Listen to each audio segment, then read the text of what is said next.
How much time do you suppose you spend every day using your phone? Studies show that most teenagers and adults dramatically underestimate that. Moment is a screen time tracker app, and the goal of it is to measure your phone usage, see what apps you're using the most, and kind of reimagine the way you use your own phone through guided coaching.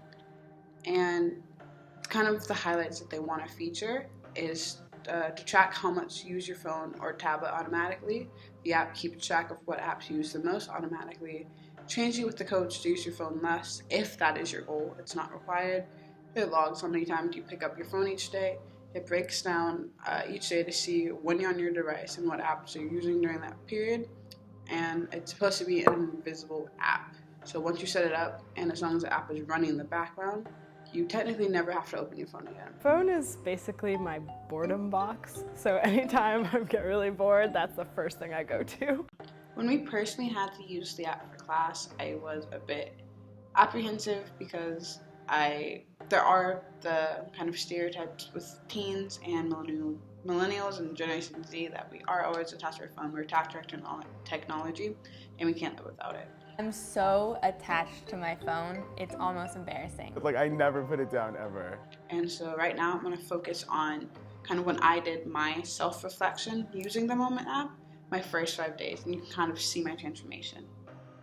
On day one, I didn't really know how to feel about the app. I was very conscious of like picking up my phone, looking at it, checking the time, even when it was for necessary things. I wasn't just bored. About midday, I was past my 30 pickups and my 3-hour-a-day screen time goal. I did kind of manage to complete my phone boot camp task for the day, which was kind of not using my phone for 30 minutes, which for me, I took a nap and that was kind of my downtime, but I did also go to class, do homework, and that was my 30 minutes away from my phone. On the second day, I started to find the app kind of a bit more annoying as it counted my notifications whenever my phone was woken up. It counted those as pickups. And the app itself sent you notifications, and while they didn't wake my screen and kind of mess up my pickup or my screen time, they just kind of got incessant and annoying. I did kind of just try to use my phone as normal. I only had 72 pickups and 4 hours and 33 minutes of screen time, which for me and based on the average is pretty good. And then the struggle the second day was you weren't supposed to sleep with your phone. Like, I live in a dorm, and so it's basically a square box. I didn't really have any other room or location to put my phone in, so I did kind of place it on my bedside table, which is as far away as I can place it.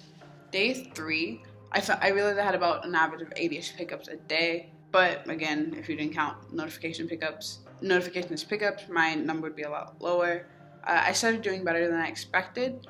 My screen time was pretty high, but it was the weekend, and I think that kind of is what drove my numbers up a lot, was the weekends and not having too much to do other than kind of free time. Day 4, I discovered that my theory from the previous day was right. Being in school does lower my numbers so much because I have 3 to 4 hour classes, and I have blocks of time where I have to do work, I have to go do group projects, I have to kind of function away from my phone, which is how I thought I always worked before using Moment, but didn't really turn out that way. The challenge for that day was to kind of simplify your home screen on your phone, and I personally didn't really have too many apps on my home screen. I just kind of have little folders because I do have an Android phone, and so when you go into it, you don't necessarily have to have anything on your home screen, if you can see that, and you can just kind of make little folders and use your apps that way. Day 5, I was comfortable with the app, and I did start to realize that because the app is always on, it drains my battery, so that got to me. It was very annoying because I do use my phone for work, and having the battery constantly go down, I would have to bring a charger. My screen time for the day was 3 hours, 47 minutes, which at that point was my best screen time so far. And the challenge was to turn off notifications, which I don't really have too many notifications on in general, just for messaging apps, so I know when I get a message. But I did have a couple Twitter notifications set, and so I turned those off for the day. Whew. Okay, that's a lot of just constantly going, huh? Huh? Huh? Knowing this about the app and knowing what it's trying to do, you can look at it through a critical perspective. So let's go back to the concept of an app.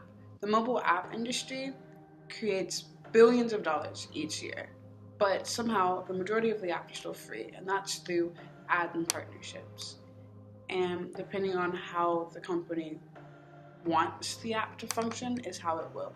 So they can roll out updates weekly, daily, yearly, and as they collect this data from their users, that's how they know what to fix. Essentially, the app can't run without the user data.